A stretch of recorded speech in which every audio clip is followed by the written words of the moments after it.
خو طالبانو یو خو د اسلام طلاق ده، یو دی موږ او تاسې لیونی طلاق ده. طالبانو اسلام کې طلاق چې ده داسې چل به کوې، سنت طلاق داسې ده چې ښځه له هغه نه پاکه سوله، مرض نه. ښځه چې له مرض نه پاکه سوله او نو داسې چل به ورته کوې چې له مرض نه پاکه سوه، غسل یې وکړي، یو طلاق به ورکوي، بیا به یې پرېږدي همداسې. بیا چې بل مرض بیا راغی، بیا به بل په بل طهر کې ورکوي، بل په بل طهر کې. اصل کې داسې ده، دې ته طلاق سني طلاق وایي. او طالبانو په حیث کې طلاق ورکول دې ته بدعي طلاق وایي. په دې کې اختلاف هم د واقع ده که نه د واقع، مونږ رایه دا ده واقع ده. او درې طلاقونه یو دمدام بدعي طلاقونه دي طالبانو. په دې کې اختلاف د واقع دي که نه دي واقع. اسلامي امت رایه دا د واقع ده. علامه شیخ الاسلام ابن تیمیه یوه مسله چې جمهورونه خلاف ده دا ده. خو طالبانو داسې نه دي چې دلایل نشته ده، خو جمهور علما وایي چې واقع ده دا طلاق. نو اوس طالبانو ورونو دغه رجعي طلاق ده، د شرعي طلاق. وبعولتهن میړونې چې د احق دي بالرد لاحا ولهن مثل الذي عليهن بالمعروف وللرجال عليهن درجة والله عزيز حكيم. الطلاق مرتان، طلاق چې دا رجعي دوه دي. فإن چې دوه رجعي طلاق تیر سول، فإمساکم بمعروف چې دوه طلاق دې ښځې ته ورکړل، بیا دې تا خوښه، فإمساک که دې ساتله په ښه طریقه او که خو دې خوښه کوله. ولا يحل لكم، حلال نه د تاسې لره ان تأخذو چې واخلئ مما له غشي نه آتیتموهن شیئا. یعنی طالبانو ښځې ته وایي زه طلاق در کوم خو ماته په مقابل کې شی راکړئ، دا ته حلال نه ده. خو الا ان یخافا، مگر که ډارېدلی الله یقیما حدود الله، چې تاسې نسو قایمولی حدود الله. فإن خفتم که ډارېدلی الله یقیما حدود الله فلا جناح علیهما، نسته ګناه ورباندې فیما افتدت به، تلک حدود الله، دا حدود الله دی، فلا تعتدوها ومن يتعد حدود الله فاولئک هم الظالمون. یو طالبانو که چېرته بیا د ښځې او د میړه په مابین کې هغه حدود نه مراعت کېدل، بیا ښځې غوښتنه وکړه چې ما ته طلاق راکړه، میړه ورته ویلي طلاق در کوم پیسې به راکوي، بیا طالبانو دا جایزه ده. نو الله مو طالبانو له داسې حالت نه مو ساته.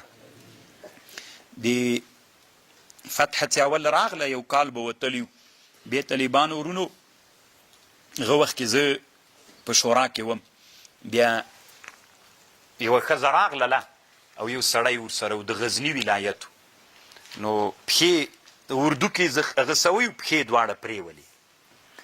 نو بیا ښځې غوښتنه کوله چې زه خلع ورسره کوم، میړه م ورسره موافق سوی ځکه جنجالونه یې سره کول، مخکې ښه ځواني یې وله اوس یې پښې پرې سوی ولي. نو بیا ملګرو نور ټول کار خلاص کړي، بیا اخریني مجلس چې سو ماته ویلي وي دا خلع ته ورسره وکړه، یعنې ته یې دا ترتیب وکړه.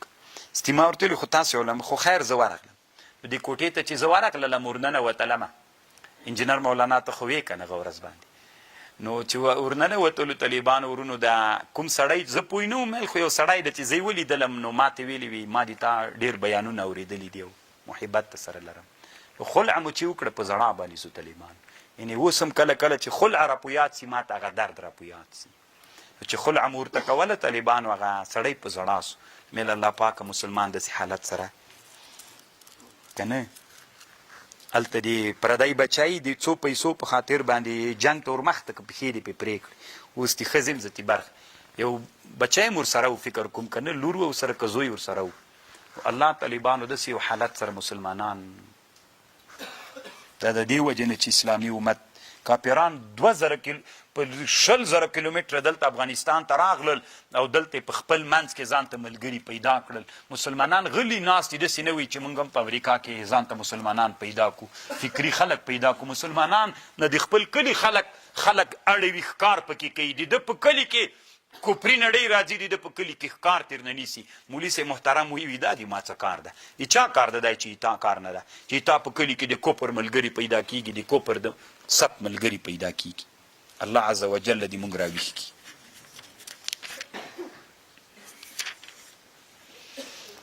فَإِن طَلَّقَهَا كَيْ طلاق کړله فَلَا تَحِلُّ لَهُ حلاله نه ده د لره من بعد حَتَّى تَنكِحَ زَوْجًا غَيْرَهُ.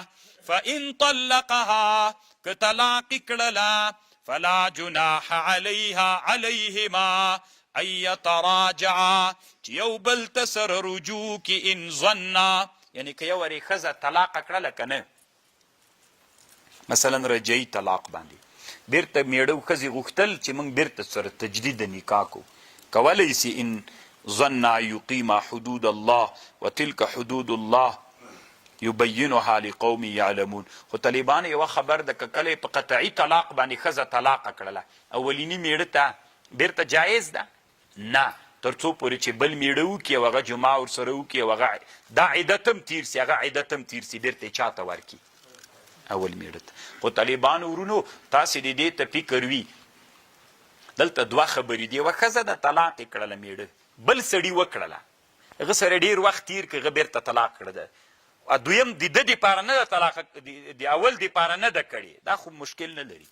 کله کله طالبانو ورونو داسې چل کیږي، اولیني سړي څوک وکړله؟ ښځه طلاقه کړله. اولیني سړي ښځه طلاقه کړله، غواړي چې همدغه ښځه بیرته وکړي، نو اولیني څنګه کړله؟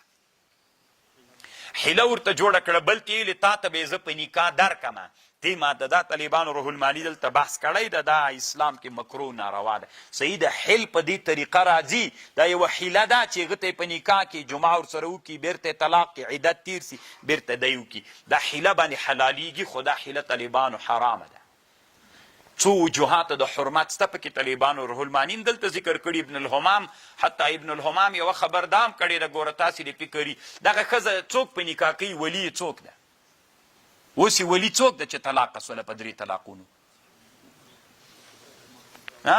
لا نکاح یې نه ده کړې، لا نکاح الا باذن ولي. ولي اوس څوک ده؟ پلار ورونه. دا ښځه طالبانو پلار ورونه یې بیخي خبروي نه، دغه میړه داسې ورته وایي دا دما ښځه ده ما طلاقه کړې ده، ما ته یې بیرته هغه کړه. ته زه څه پردی سړی ته خو ولي نه یې کړې.